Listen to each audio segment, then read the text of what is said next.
Mas eu queria começar dando uma pequena introdução para você, dando um pouco de contexto. Se alguém pudesse trazer uma aguinha também, eu ia ficar louco de faceiro. Eu não estou acostumado a cantar, gente. Aí a Isa, né, está viajando, ela que na maioria das vezes está liderando, aí hoje eu liderei o louvor ali, fiquei feliz que ninguém foi embora. E eu fiquei olhando assim, ninguém foi embora, deu boa. Mas eu sofro, eu não estou acostumado, e aí o cara cantar aí, eu estou com a voz aqui, com a garganta meia, mas vamos lá, Deus dá graça, é só pela graça de Deus mesmo, vamos embora. Mas, queridos, vamos começar então com uma pequena introdução a respeito do que já na Bíblia fala a respeito do reino de Deus. Então hoje o título da mensagem é essa, é chegado o reino de Deus.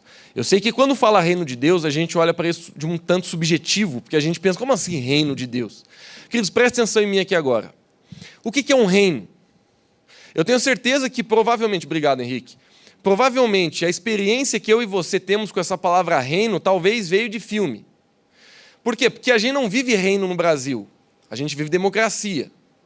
Por exemplo, tem poucos lugares no mundo hoje onde se estabelece ainda uma organização política de reino. Por exemplo, talvez o mais famoso seja a Inglaterra. A Inglaterra ainda é uma burguesia, ainda é um reino. É um reino onde tem, né, a majestade, onde tem a excelentíssima majestade, onde diz literalmente o rei, e ele governa. Né? Claro que hoje já se avançou muito aí a organização de uma nação, então não é como no tempo medieval que a gente vê nos filmes lá que tem o rei e acabou. Né? Tem hoje toda uma estrutura formada, principalmente no Reino Unido, onde a gente conhece mais. Mas a gente precisa compreender, queridos, que quando a Bíblia fala reino de Deus, é um reino. Em Cristo a gente não vive uma democracia. Em Cristo a gente vive um reino. E sabe qual é a alegria? É porque a gente confia completamente no rei. Não é verdade? Eu não sei você, mas eu confio no meu rei. Eu confio no Senhor Jesus. É tão bom quando você tem um rei que você pode confiar. Agora, como é ruim quando você tem um rei, meu chefe, que você não pode confiar, que o coração é ruim. Mas a palavra de Deus fala que a vontade de Deus é boa, perfeita e agradável para as nossas vidas. A gente vive dentro de um reino, e esse reino é o reino de Deus. Agora, existe algo que aconteceu, queridos, no livro de Daniel que eu quero te mostrar. Eu quero pedir ajuda da Mari, que está ali no computador, para jogar, Maria, para jogar uma imagem que a gente pegou no Google, só para ajudar a tua compreensão para a mensagem de hoje. Como eu falei, eu estou trazendo contexto. Daqui a pouco eu vou entrar na mensagem. Isso aqui tudo é contexto. Queridos, essa imagem você acha facilmente ela no Google. Ela não é uma imagem que a gente fez, ou muito menos é uma imagem difícil de se encontrar. Você coloca lá a estátua de Nabucodonosor, você vai ver essa imagem. Eu sei que provavelmente você não está conseguindo ver, talvez o que está escrito de longe, mas eu vou ler para você, eu vou te explicar. Deixa eu só te dar contexto. Isso aqui, queridos, eu não vou ler pelo simples fato de a gente querer economizar tempo. Mas eu prometo para você que eu não estou falando nenhuma besteira e muito menos inventando. Mas se você quiser ler isso aqui, eu vou te dar o endereço, como diz o ditado. Está lá em Daniel, capítulo 2, a partir do verso 24. E você vai ter que ler um pouquinho ali, porque não são poucos versículos, mas eu vou te contar a história. Queridos, Nabucodonosor, ele era o rei da Babilônia. A Babilônia, presta atenção, foi o primeiro reino, foi o primeiro império que se manifestou no planeta. Lucas, o que é um império? Um império era quando uma nação, quando um reino, literalmente conquistava o planeta. Eu sei que isso não acontece mais hoje. Mas o Império Babilônico, que a gente conhece na Bíblia, ele foi o primeiro império do mundo, do planeta, conhecido não só pela Bíblia, mas pela história. Quando eu falo a Bíblia é a explicação da história, né? Mas quando eu falo isso, eu estou dizendo que até quem não acredita na Bíblia, acredita nos impérios que a Bíblia coloca, porque eles estão em todos os lugares sendo comprovados. Bom, resumindo, queridos, Nabucodonosor, ele era um imperador. Ele não era dos melhores. O camarada era meio ruim. Mas Nabucodonosor, ele teve um sonho. Deus deu uma visão para Nabucodonosor. Deus deu uma visão. E dentro dessa visão tinha uma estátua. Isso aqui você lê tudo na Bíblia. Tinha uma estátua. Isso aqui que eu estou falando é uma revelação muito grande. A revelação disso aqui, Daniel deu, está na Bíblia. Isso aqui não é a revelação que eu tive. Daniel deu, está na Bíblia. Só que Nabucodonosor, ele estava surtando, cara, porque ele teve essa visão e ele não conseguia entender o que era. Ele via uma estátua. Claro que aqui alguém tentou fazer para ajudar a gente, mas provavelmente é bem diferente disso. Mas isso aqui é só uma figura ilustrativa, tá? Ele teve uma visão de uma estátua E dentro dessa estátua, olha a situação da estátua. A cabeça era de ouro. O peito, o peitoral e os braços eram de prata. O cinturão era de bronze. As pernas eram de ferro. E os pés eram uma mistura de ferro e barro. E ele não sabia. O que é isso, cara? O que é isso? O que é isso? De repente, Daniel, você entenda, o Império Babilônico, ele estava subjugando. Quer dizer, eu sei que eu estou começando chato o negócio, mas daqui a pouco vai ficar bom, te prometo. Então presta atenção, porque o que eu estou falando aqui vai te dar capacidade de entender a mensagem daqui a pouco. Eu sei que parece que a gente está na 5ª série, né? Do colégio, mas presta atenção que você vai ver como vai ser importante você entender isso aqui. Então, naquele tempo, queridos, ele ficou maluco. E o Nabucodonosor, né? O imperador. E ele não sabia dizer o que isso significava. E o Império Babilônico, ele tinha escravizado a nação de Israel. Você sabe que a nação de Israel no Velho Testamento representa o povo de Deus, certo? Então, Daniel, ele também estava subjugado ao império. Daniel, ele não era o cara. Daniel, ele era um escravo dentro do Império Babilônico. Mas ele chega e diz assim, eu tenho a interpretação do sonho do imperador. Eu posso interpretar esse sonho.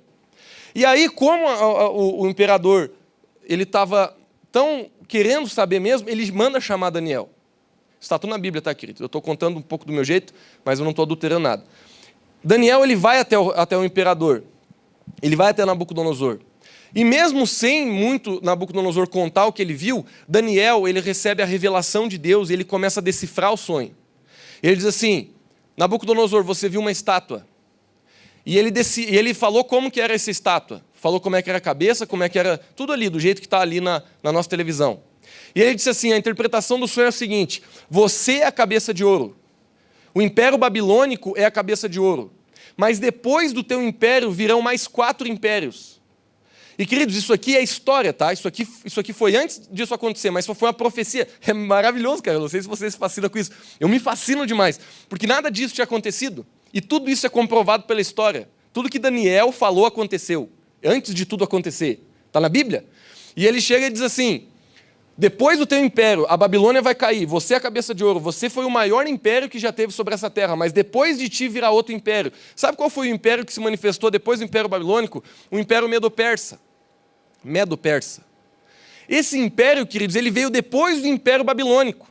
E ele, no sonho do imperador Nabucodonosor, é representado pelo peitoral de prata. Agora, isso aqui é história mesmo. Está tudo na Bíblia, mas você consegue encontrar isso em livro de história também. Depois do Império Medo-Persa, o império que se estabeleceu no mundo, isso centenas de anos depois, foi o Império Grego. Lembra o que é o império, né? Império é quando uma nação ela consegue dominar o mundo.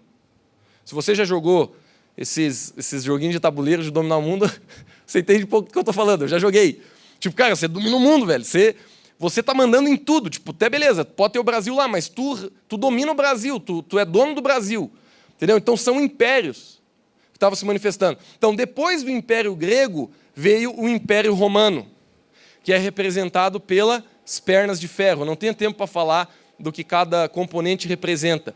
Mas depois do Império Romano, veio o Império Romano restaurado. Por que os pés eram de ferro, que representa uma coisa forte, e barro, que representa algo que não é forte?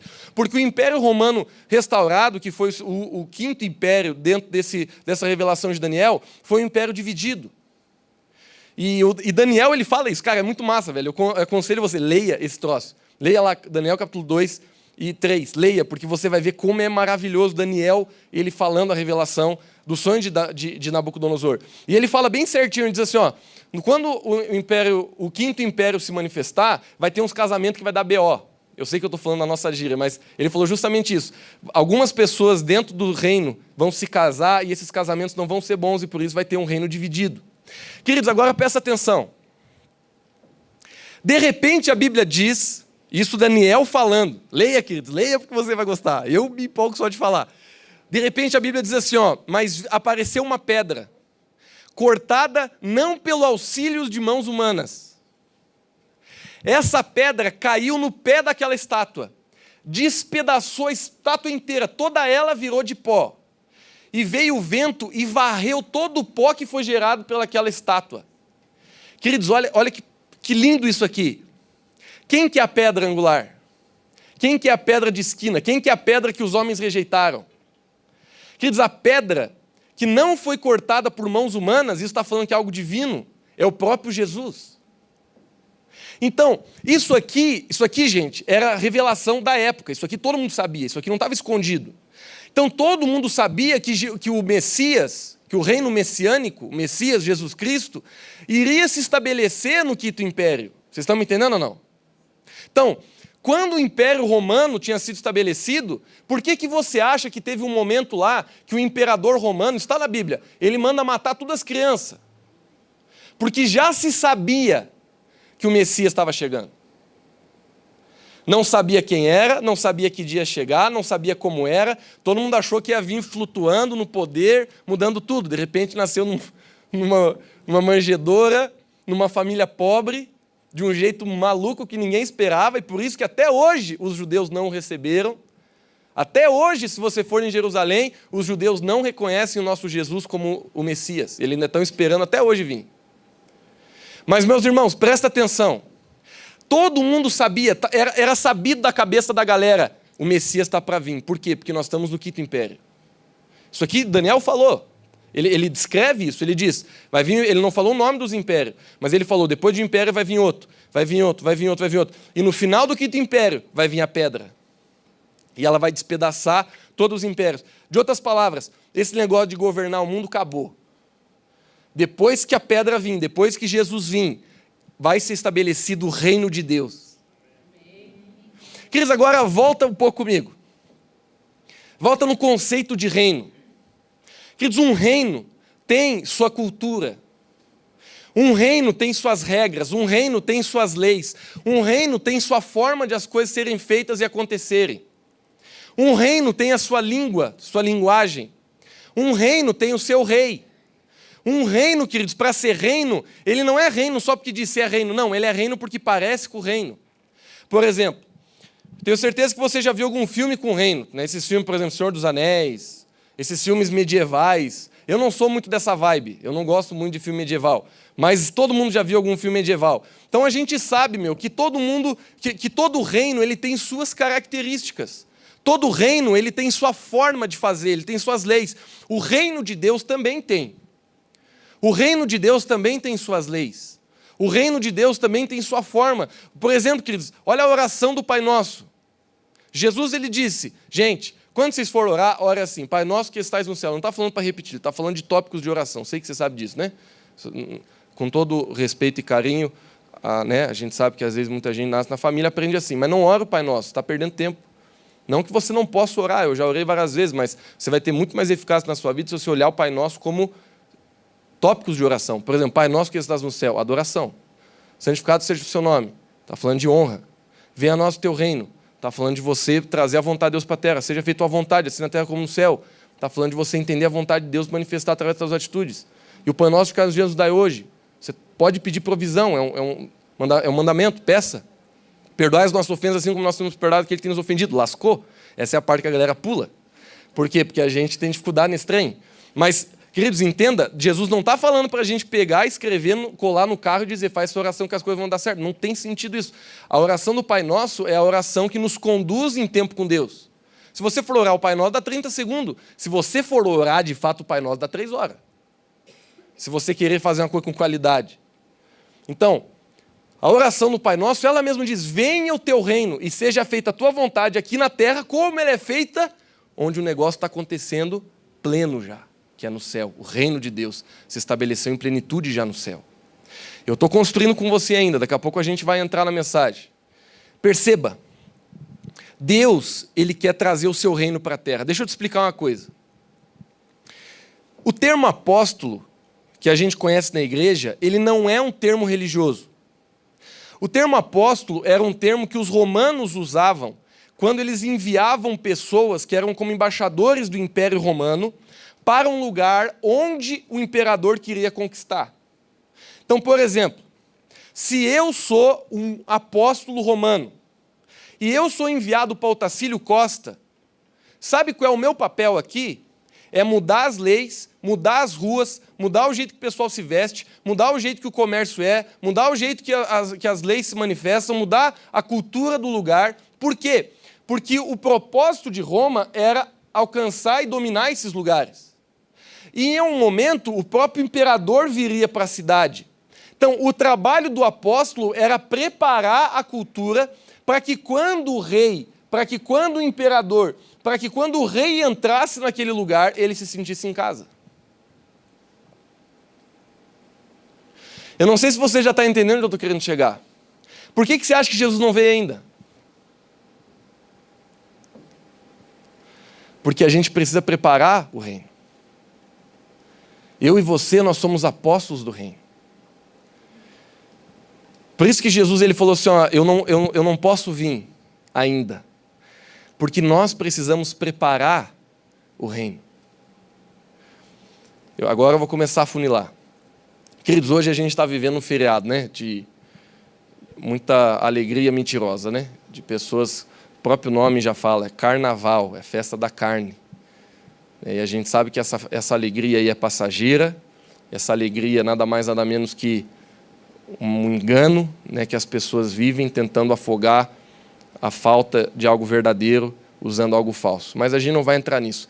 O que eu quero entrar é, quando eu olho para a minha cidade, Otacílio Costa, queridos, meu coração chora, porque eu penso assim, Jesus, o teu reino, ele não está aqui ainda. Eu não vejo o teu reino nas ruas ainda. Eu não vejo o teu reino ainda na maioria das casas. Eu não vejo... Queridos, o reino de Deus, olha o reino de Deus. O reino de Deus é um reino de pessoas que se perdoam. O reino de Deus é um reino onde pessoas lutam contra o pecado. O reino de Deus é um reino onde pessoas são curadas. Onde pessoas são libertas do pecado. Pessoas são libertas da depressão. O reino de Deus é um lugar onde os casamentos não acabam. O reino de Deus é um lugar onde existe alegria, paz no Espírito Santo. O reino de Deus é um lugar onde existe poder e graça para que a gente possa fazer aquilo que pela nossa capacidade a gente não consegue, mas pela que de Deus a gente consegue. O reino de Deus é um reino de poder, de transformação de caráter. O reino de Deus, quando ele se manifesta, ele é poderoso. Agora, olha só como é difícil para a gente entender esse negócio. Queridos, volta lá para aquela estátua. Todos esses impérios aqui foram impérios reais, onde tinha castelo, onde existia exército, onde existia imposto, onde existia todas essas coisas. Todos esses reinos aqui eram reinos.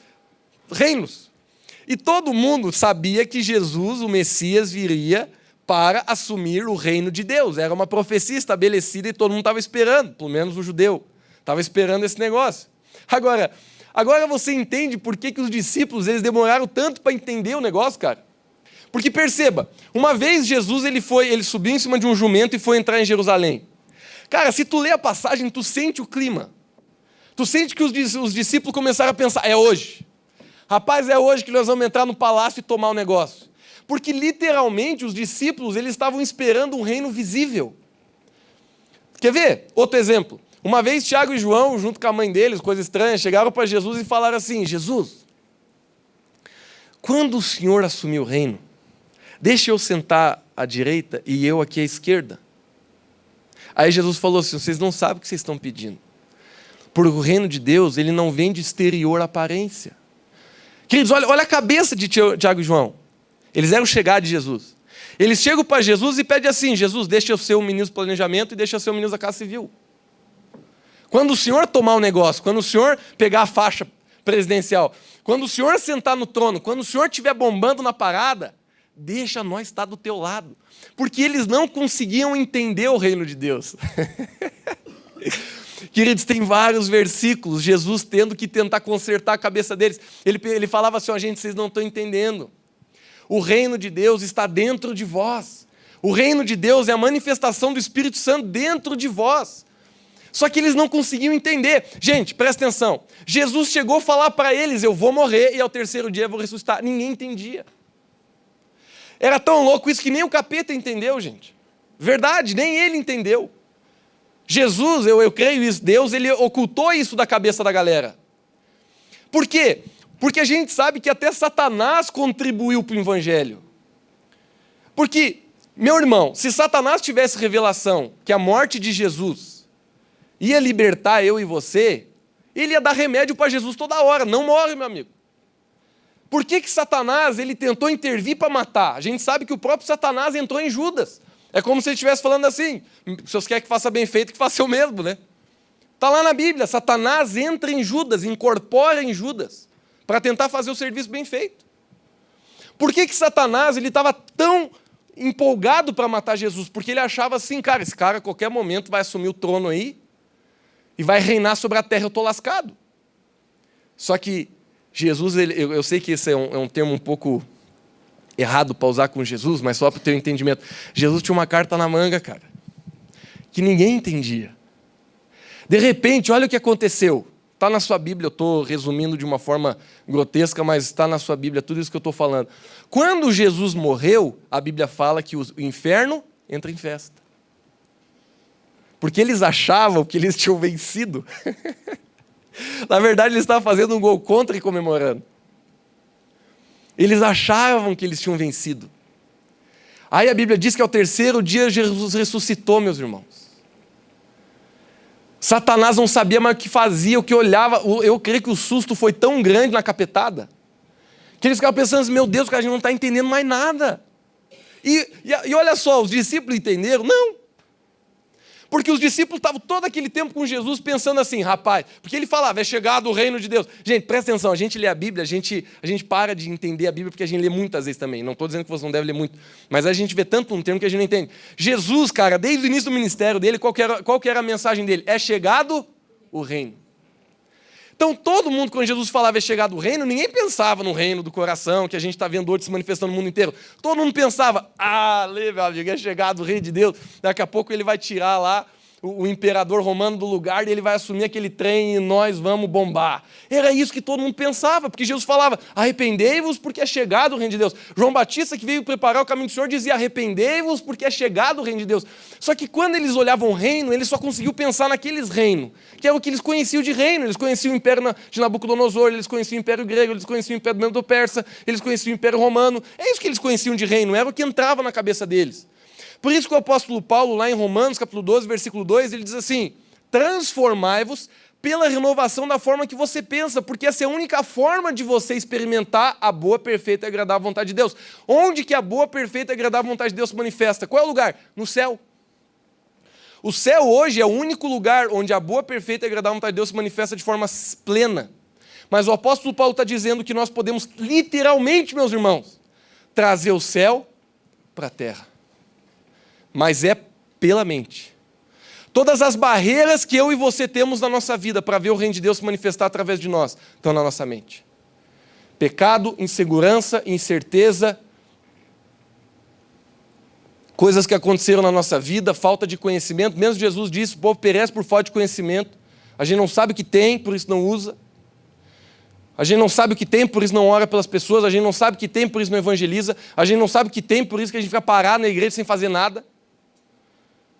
Queridos, eu sei que agora eu estou afunilando mais, mas entenda, os discípulos eles esperavam o reino. Quando Jesus morreu, o que todo mundo fez? Se perdeu, cara. Porque se eles estivessem entendendo, eles não iam fazer o que eles fizeram. A Bíblia diz que Jesus morreu e todo mundo se dispersou. Cara, todo mundo entrou numa depressão total, porque todo mundo pensava assim, velho, o que deu, cara? Nós achávamos que a qualquer momento Jesus ia tomar o reino. E morreu. Mas eles não sabiam que estava tudo conforme planejado. Por isso que a Bíblia diz que voltaram a pescar, uns foram para um lado, outros foram para o outro. Aí, você já viu Jesus encontrando dois discípulos no caminho de Emaús? Vocês já leram esse verso? Não tenho tempo para ler, mas leia, tá? Importante você ler a Bíblia. Aí Jesus, eles não conseguem perceber que é Jesus. Eles não conseguiram perceber que é a pessoa de Jesus. Mas a Bíblia diz que Jesus chega perto de dois discípulos e caminha por um tempão, cara. E eles perguntam, e aí, o que está rolando? Aí os discípulos falaram assim, como, cara? Você não está sabendo? É notícia aí, G1, Globo.com, o Record, está em todo o jornal, cara. Está todos os papéis, você não ficou sabendo? Não, o que está rolando? Aí eles falaram, não, Jesus, o Messias, morreu. E eles contam para Jesus mesmo. Eles não tinham entendimento, eles pensaram assim, ó, lascou, acabou. Quando Jesus ressuscitou, ele teve que ir atrás da galera. E a galera não se acreditava.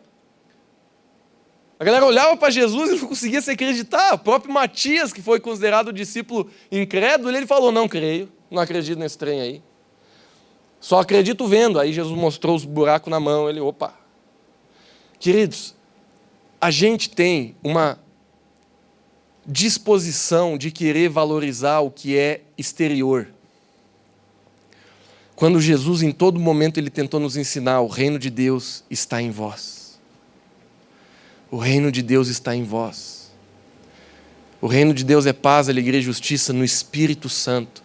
Em outras palavras, onde o reino de Deus está, existe transformação, existe libertação, existe cura, existe alegria, existe paz. Onde que isso acontece? Dentro de você. E sabe como isso é lindo, queridos? Porque esse reino é poderoso. Esse reino é muito mais poderoso do que qualquer reinado que já existiu sobre a terra. Esse reino é muito mais poderoso do que qualquer reino político que já se estabeleceu. Porque esse reino se multiplica através do Espírito Santo na vida daqueles que recebem Jesus como Senhor e Salvador da sua vida e na vida daqueles que decidem dizer: eu tenho Jesus como Senhor e Salvador. Ele é o meu rei. Eu faço dele o meu rei e ele reina sobre a minha vida. E o reino dele vai se estabelecer na minha cultura e no lugar onde eu estiver. Meu irmão, eu não sei se você entende onde eu estou querendo chegar. Nós somos apóstolos do reino de Deus. Você sabe por que eu sei que eu vou pegar pesado aqui, mas é só para a gente rir um pouco, ou talvez você não ria. Mas por que você acha que Jesus não te mata depois que você se converte, cara? Porque na teoria seria muito mais vantajoso, quando alguém se converte, a gente dá um tiro na cabeça do cara e o cara já não tem perigo de se desviar. Porque, Lucas, já aceitei Jesus, e agora? Vou ficar fazendo o quê? Estou salvo, tá beleza? Queridos, é incrível, e talvez agora seja a parte da mensagem que eu vou, com muito carinho, dar uma exortada na gente hoje. Porque muitas pessoas, elas têm uma visão tão limitada, cara, daquilo que é o reino de Deus, que ela só pensa na própria salvação. Aí ela pensa assim: não, estou salvo, tá bom. Eu venho na igreja, tá bom, queridos, deixa eu falar com todo o coração para gente. O que faz você ir para o céu não é você vir na igreja. O que faz você ir para o céu é o reino estar dentro de você. O reino está dentro de você. O rei governa. Não tem como a gente dizer que a gente faz parte do reino se a gente não tem um rei.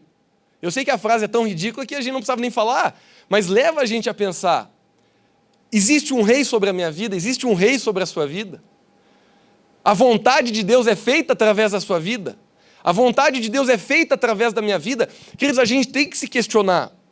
Porque muitos estão vivendo um evangelho frouxo. Um evangelho que não transforma, um evangelho que não traz o reino. Queridos, por isso que até o mundo está cansado da igreja, mas eu sei que isso vai mudar em nome de Jesus. Mas o mundo está cansado da igreja, porque o mundo está cansado de ver a gente vir para cá e não mudar. O mundo está cansado em ver a gente congregar uma igreja templo. Não estou falando de nenhum de nós aqui, é de outra igreja. O mundo está cansado de ver muitas vezes a gente se vestir bonitinho e vir para o domingo aqui, mas na segunda o linguajar é igual. Na segunda a gente desrespeita a esposa igual. Na terça a gente está devendo igual para o outro. Na quarta a gente está bebendo igual com o outro também. Na quinta a gente está... Sabe, queridos, o mundo está cansado de ver crente dando mau testemunho. E por isso que muitas vezes pessoas não querem nem vir para a igreja, porque as pessoas não estão vivendo o reino. Elas estão vivendo uma religiosidade. Mas, meu irmão, eu estou tão empolgado pregando isso porque eu tenho certeza que o reino de Deus é chegado em Otacílio Costa. O reino de Deus é chegado na tua vida, meu irmão. Nós temos um rei. Sabe, eu vou voltar para a palavra apóstolo. Essa palavra, quando Jesus lá em Efésios, Jesus não, né? A gente sabe que foi Jesus, mas através do apóstolo Paulo, ele que falou, ele que escreveu, mas é inspiração do Espírito Santo. Quando o apóstolo Paulo estava explicando a organização da igreja, ele mesmo falou lá: Deus deu uns para profetas, outros para evangelistas, pastores e mestres. E apóstolos. Não tinha falado apóstolo, né? É apóstolo, profeta, pastor, evangelista e mestre. São 5 ministérios que governam a igreja. Cada um deles tem um propósito fundamental dentro do crescimento do corpo de Cristo. Por exemplo, o apóstolo é aquele que manifesta o reino, é aquele que leva a mensagem do evangelho de uma forma que transforme a mente das pessoas. O pastor, ele tem a unção de cuidado, de discipulado, de ajuda pessoal. O mestre é o que ensina, literalmente, é o ministério de ensino da palavra. O profeta é aquele que empresta sua boca para Deus, traz não só julgamento, mas traz principalmente exortação, conforto e edificação para dentro da igreja. Ele traz a vontade de Deus. O profeta é aquele que traz um nível de revelação maior para dentro da igreja. E o evangelista é aquele que tem uma unção especial para alcançar o mundo. Agora, A gente não pode, isso aqui é só um parênteses no meio da mensagem, tá? Eu vou voltar pela rapidinho para a gente não, entre aspas, perder tempo, que não é que a gente está perdendo, né? Mas cada um dessas pessoas dentro da igreja, elas têm o papel, não de fazer aquilo, mas de ensinar a igreja a fazer. Por isso que ninguém pode dizer assim, Lucas, eu entendi, eu sou mestre, cara, eu só gosto de ensinar. Não, você não entendeu o que Jesus está querendo dizer. Todos nós somos chamados a cumprir os 5 ministérios. Mas existem algumas pessoas dentro do corpo de Cristo que Deus vai levantar como um pilar naquela área. Quer ver? Qual é, na minha opinião, o maior evangelista que nos últimos anos aí cruzou por essa terra? Billy Graham. Vocês já ouviram falar de Billy Graham? Morreu faz pouco tempo atrás. Cara, o impacto desse homem é tão grande que a gente não consegue medir. A gente não consegue mensurar o impacto que esse homem chamado Billy Graham causou no planeta, nos seus dias. Por causa dele, milhões e milhões e milhões de pessoas conheceram Jesus Cristo. Ele é um evangelista. Não quer dizer que ele não podia profetizar, que ele não poderia fazer o trabalho de um apóstolo, que ele não poderia ensinar, mas ele é um evangelista. Eu tenho amigos meus, pastores, que são profetas. Você sabe que você vê. Os caras têm um nível de revelação diferente, cara. Os caras têm um nível de visão espiritual diferente. Não que você e eu não possa ter, mas os caras têm mais. Deus deu esse ofício para eles. Tem o mestre, tem gente que Deus deu a unção de ensinar.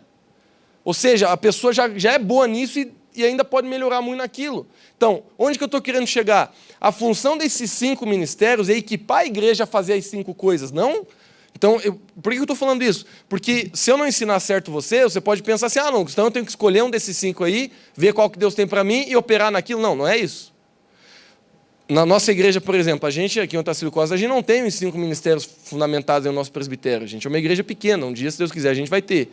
Hoje a gente ainda não tem. Mas a igreja precisa ser fundamentada nesses 5 ministérios. Agora, fechando parênteses, queridos, espero que você tenha entendido, vamos voltar para a questão do apóstolo.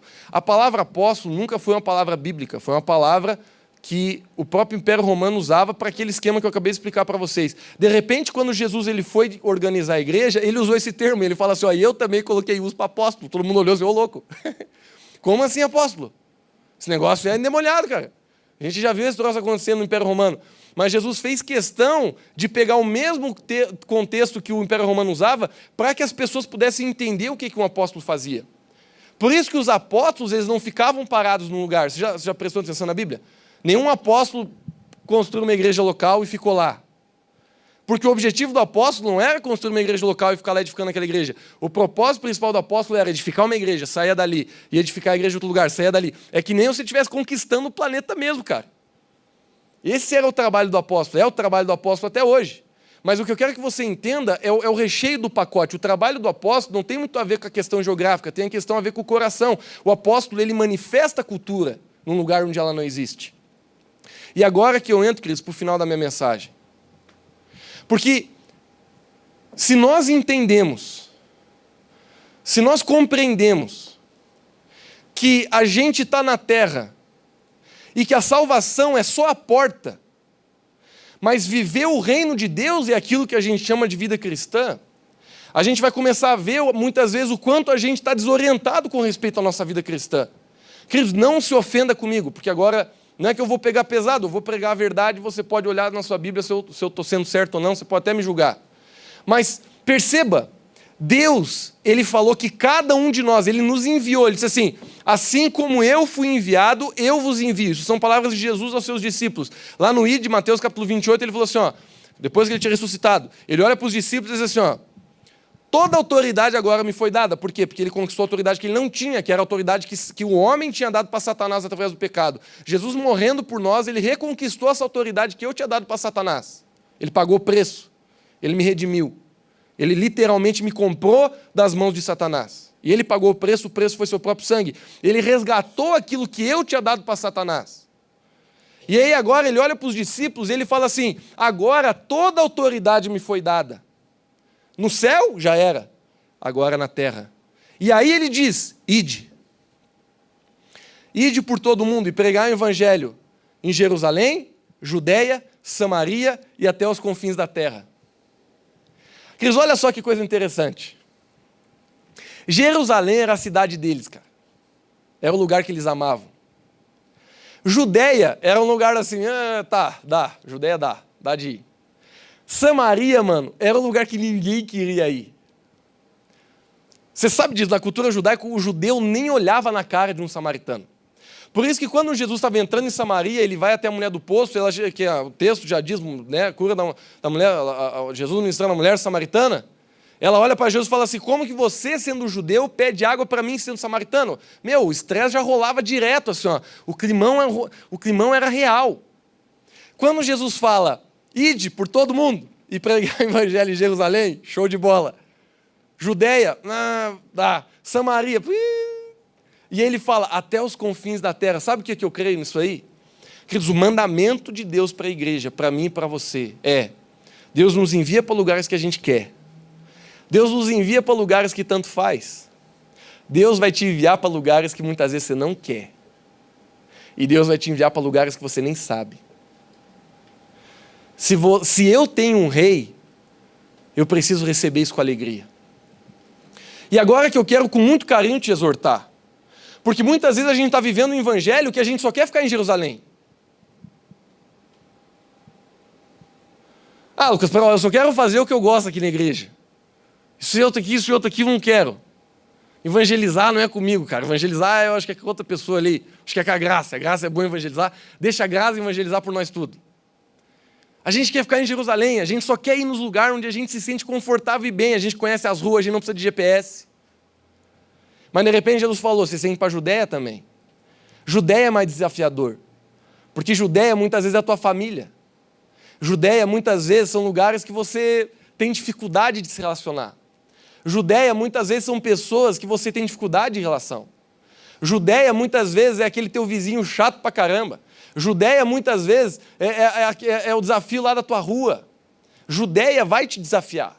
Judéia vai fazer você sair da zona de conforto. Mas aí Jesus piora, ele diz assim, e vocês também vão para Samaria. Queridos, aí literalmente Jesus pegou pesado, porque ninguém queria ir para Samaria. E sabe, queridos, eu falo isso com muito carinho, eu não quero que você se ofenda, eu estou repetindo isso, né, porque eu tomo cuidado para ninguém querer ser da igreja depois que eu prego, mas essa é a palavra de Deus, meu irmão, a gente não pode viver um evangelho que a gente só fica fazendo o que a gente quer. E é muitas vezes isso que eu percebo na minha vida. Eu entro dentro de uma zona de conforto que eu só faço o que eu quero. E tudo aquilo que me tira da zona de conforto, tudo aquilo que faz eu ter que reorganizar minha agenda, tudo aquilo que faz eu ter que reorganizar minhas finanças, tudo aquilo que faz eu sair da minha zona de conforto, principalmente condizente a evangelizar, a cuidar de gente, a assumir pepino. Cara, amar as pessoas porque amar é sacrifício. Quando a gente quer, quando Jesus manda a gente para Samaria, a gente ignora e acha que é para outro. Queridos, deixa eu te dizer uma coisa. Eu falo isso com toda a fé do meu coração. Essa igreja ainda não viu o que Deus preparou para a gente. E eu tenho certeza absoluta que Deus ele vai manifestar através dessa igreja e de outras nessa cidade. Mas eu respondo por essa. Deus vai levantar o reino dele nessa cidade através dessa igreja. Amém. E você e eu vamos precisar sair da nossa zona de conforto. Eu falo isso com tanta fé e com tanto carinho que eu ainda digo, não nos atrapalhe. Não se ofenda comigo, mas não nos atrapalhe. Deus é paciente, Ele me esperou anos para mudar algumas coisas na minha vida. Mas, cara, na boa, se Deus está falando para você, ouça o que Deus está falando, cara. Pare de ignorar o que Deus está te dizendo. Se Deus está mandando, cara, tu ir para a célula, se Deus está mandando você evangelizar teu vizinho, se Deus está mandando... Eu não consigo visualizar mais uma vida cristã que não está focada em manifestar o reino de Deus na terra. Queridos, eu participei de um evento sábado passado que o meu coração pulava dentro de mim, porque eu sabia, Deus tá ativando a terra, cara. Deus está ativando a igreja de um jeito que nunca foi ativado. Para te contar o contexto um pouco do que Deus está fazendo no mundo, queridos. Eu ouvi cada testemunho lá do que Deus está fazendo em todo o mundo. Cara, eu conheci pessoas, assim, de comer um X com a pessoa lá, pessoa dizendo para mim, eu entrei num restaurante, Deus me falou algo do coração de uma pessoa, eu fui lá, falei para ela, a pessoa não sabia o que fazia, porque encaixou tudo, e ela abriu as mãos, e eu orei com ela, ela começou a chorar lá dentro do restaurante, ela entregou a vida para Jesus naquele lugar. Queridos, os testemunhos desse tipo eram muitos, dezenas, centenas de de pessoas que não estão mais paradas esperando as pessoas chegarem, mas elas estão evangelizando no restaurante, elas estão evangelizando na rua, elas estão evangelizando no ônibus, elas estão evangelizando onde elas estiverem. Por quê? Porque o reino de Deus é chegado, meu irmão. Quando o reino de Deus se manifesta, cara, não tem sentido nenhum. Eu e você tá dentro da igreja se o nosso esforço não é trazer o reino de Deus para cá, para essa cidade. Cara, não faz sentido, é ser egoísta demais a gente vir para a igreja aqui e a gente pensar só na minha casa, só na minha família, só nas minhas finanças, só nos meus problemas. Eu não estou dizendo que a gente não tem problema. Mas, meu irmão, entenda, Jesus ele só não voltou porque a gente ainda não preparou. Está na Bíblia, isso é bíblico. Eu não sei você, mas eu não quero ser responsável sobre o desígnio que Deus deu para a igreja. Eu quero cumprir o mandamento de Deus. Eu sei que esse mandamento muitas vezes vai me tirar da cachuleta. Esse mandamento de Deus muitas vezes vai fazer eu ter que dormir pouco, vai fazer eu ter que amar gente que vai me trair, vai ter que fazer eu fazer coisa que ninguém faz. Eu vou fazer por amor o que ninguém vai fazer por 1 milhão. Mas, queridos, a recompensa do reino não se pode comparar. O apóstolo Paulo estava ligado nesse negócio. O apóstolo Paulo chegou e disse assim, eu sei em quem eu tenho crido. Sabe de uma coisa, gente? Muitas vezes na nossa vida, você só vai saber em quem você está crendo. Quer ver? Deixa eu te dar um exemplo de onde eu estou querendo chegar. Se você confia muito em mim, e eu chego para você e diz assim, me segue, e você me pergunta assim, mas para onde? Eu digo assim, cara, você confia em mim? Confia, então me segue. Queridos, isso é que muitas vezes significa você confiar em Deus. Porque você vai conseguir permanecer fiel, não é porque você sabe para onde você está indo, você vai conseguir permanecer fiel quando você conhece a pessoa que você está seguindo. E muitas vezes a nossa vida está tudo dando errado, mas se você olha para os olhos de Cristo, ele diz, só fica aqui comigo, mano. Só pega na minha mão e segura firme, porque eu sei que a roda está rodando. Eu sei que está difícil de segurar, mas confia em mim. Porque muitas vezes a gente só tem que confiar na pessoa. Porque se eu confio na pessoa, eu entro no carro. Mas para onde é que vai? Eu não sei, mas eu confio no motorista.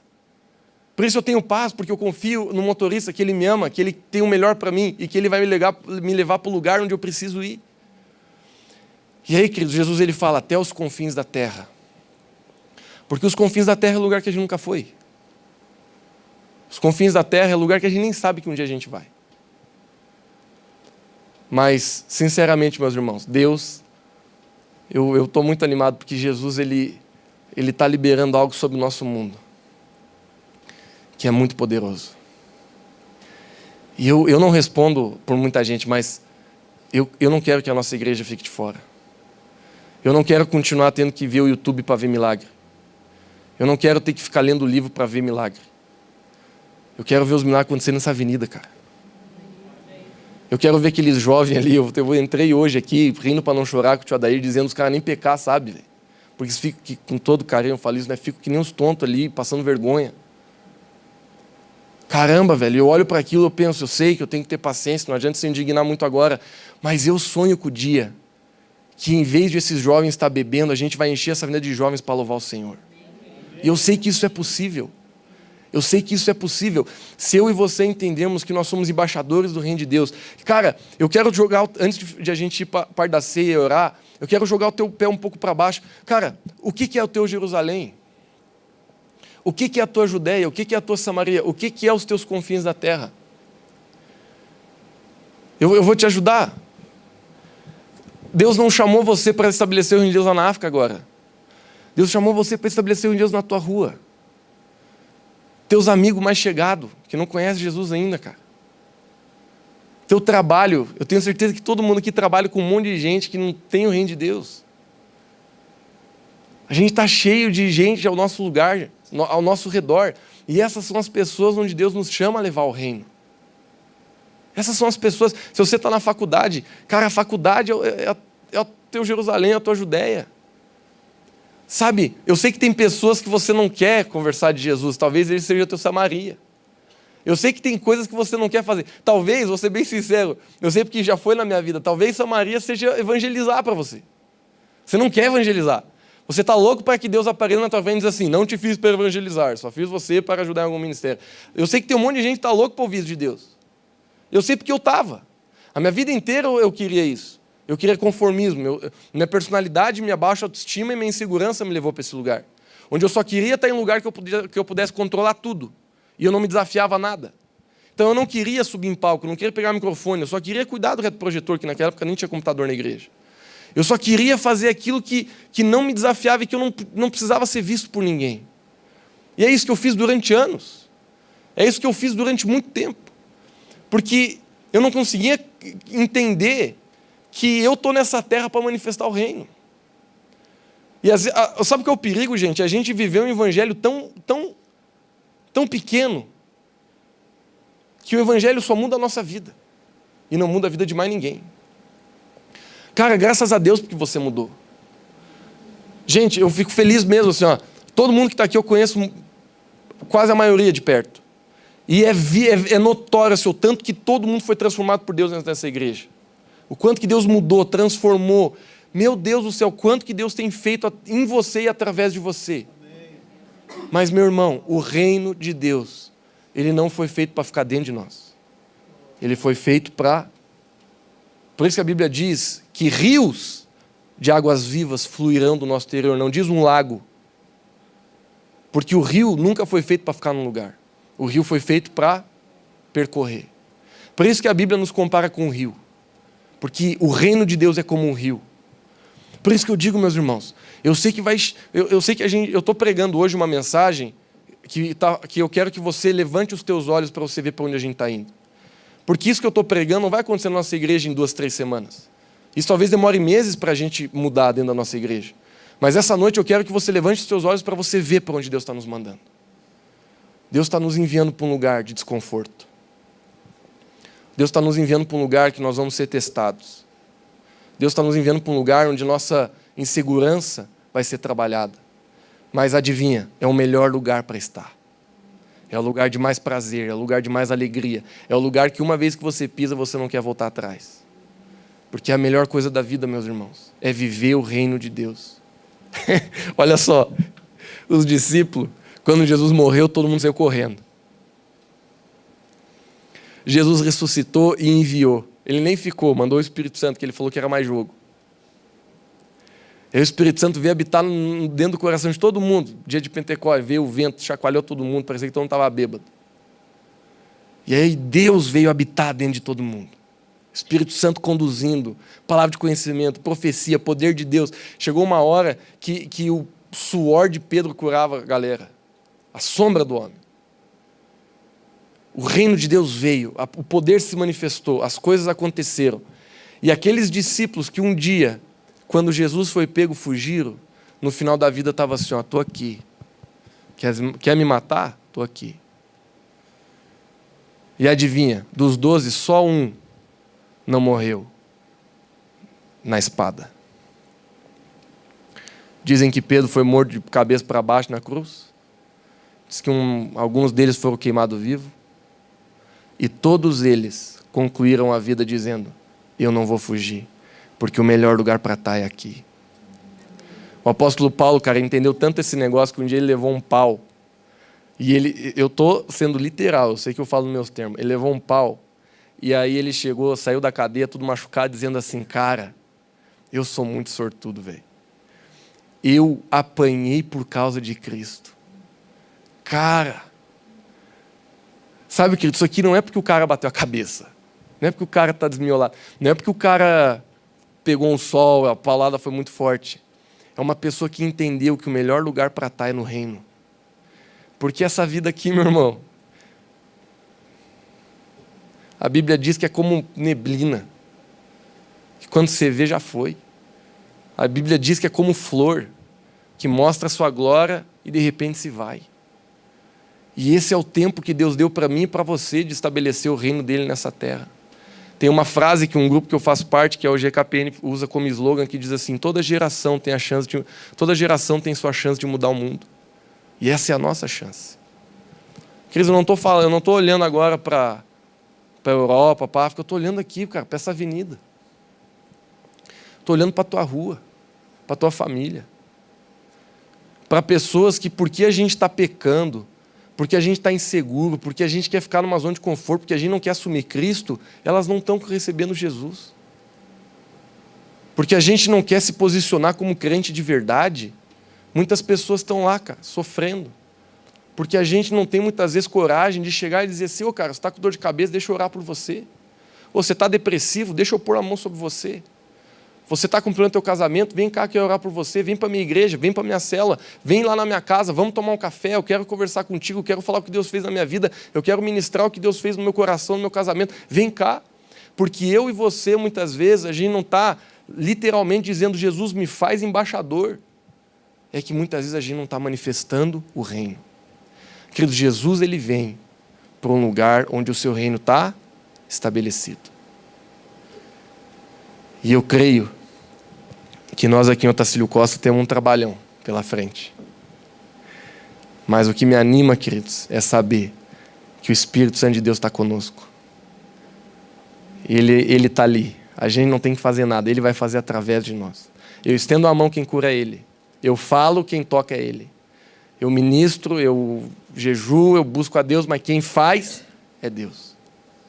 A gente não faz nada, meu irmão. Você não tem que ficar preocupado. Nossa, Lucas, estou lascado. Não, você não faz nada. Você é só a ferramenta. É Deus quem faz. Amém, meus irmãos? Me perdoe por ter sido um pouco intenso hoje. Essa mensagem está muito forte dentro do meu coração. E por isso a gente prega assim com o coração, né? Mas eu espero que você esteja deixado o Espírito Santo de Deus falar com você. Porque a frase que não para de ecoar na minha cabeça é a frase que a igreja está em guerra contra o conformismo. A igreja está em guerra contra o conformismo. A igreja está em guerra contra o conformismo. Queridos, eu estou tão feliz, sabe por quê? Porque Jesus me... Desculpa estar falando demais, mas Jesus me tirou de um lugar de conformismo. Cara, a pessoa mais improvável para estar aqui liderando essa igreja hoje era eu. A pessoa mais improvável para pegar o microfone era eu. A pessoa mais improvável para abrir uma cela era eu. E lá no meu quarto, cara, buscando a Deus, Jesus começou a quebrar barreira por barreira no meu coração. Por isso que essa mensagem que eu estou pregando para vocês hoje, ela sempre esteve na minha boca. Às vezes eu era meio imaturo, falava umas coisas erradas. Às vezes, em vez de pregar em amor, eu pregava em amargura, em raiva. Eu já errei muito pregando. Eu já errei muito com o microfone na mão. Hoje eu já amadureci demais. Mas essa mensagem sempre esteve dentro de mim. Porque eu sabia, dentro do meu íntimo, eu sabia o que Deus quer fazer é acordar a igreja. E hoje ver de uma forma visível o que Deus está fazendo no mundo, cara. O slogan desse movimento que eu fiz parte é: a guerra contra o conformismo começou. Porque Deus, eu creio dentro do fundo do meu coração, aquilo que a gente chama de igreja hoje não tem nada a ver com a igreja que a gente vai falar daqui 5, 10 anos, gente. Não tem nada a ver. Grave isso que eu estou te falando. Anote, tira uma foto, filme no teu celular. A igreja que a gente está congregando hoje, eu não estou falando da nossa só em Otacílio Costa, estou falando da igreja de Cristo na Terra. Daqui 10 anos não vai ter nada a ver com aquilo que a gente está vendo hoje. Não estou falando que Deus vai mudar os fundamentos, não estou falando que os fundamentos vão ser mudados, que eles não mudam. Mas a forma de a gente entender o nosso papel como cristão vai ser completamente outra. Por isso que a Bíblia diz que nos últimos dias vão vir a maior colheita que já existiu na face da terra. Você acha que é o Espírito Santo que vai... Todo mundo converteu? Não, queridos. É a igreja despertando de um lugar de comodismo para ir em todos os lugares da terra, levando o fogo do Espírito Santo, trazendo salvação, libertação, cura, salvação. O poder de Deus vai se manifestar através das suas mãos de uma forma que você nem imagina. Você vai ver pessoas sendo curadas na tua frente porque você orou. Você vai ver coisas acontecerem na sua casa porque você decidiu se posicionar como homem, como mulher de Deus. O reino de Deus vai se manifestar. Lembra disso, queridos, o reino de Deus ele é aqui ó, dentro de nós. Ele vai se manifestar por fora, mas ele está dentro de nós. De pé onde você está.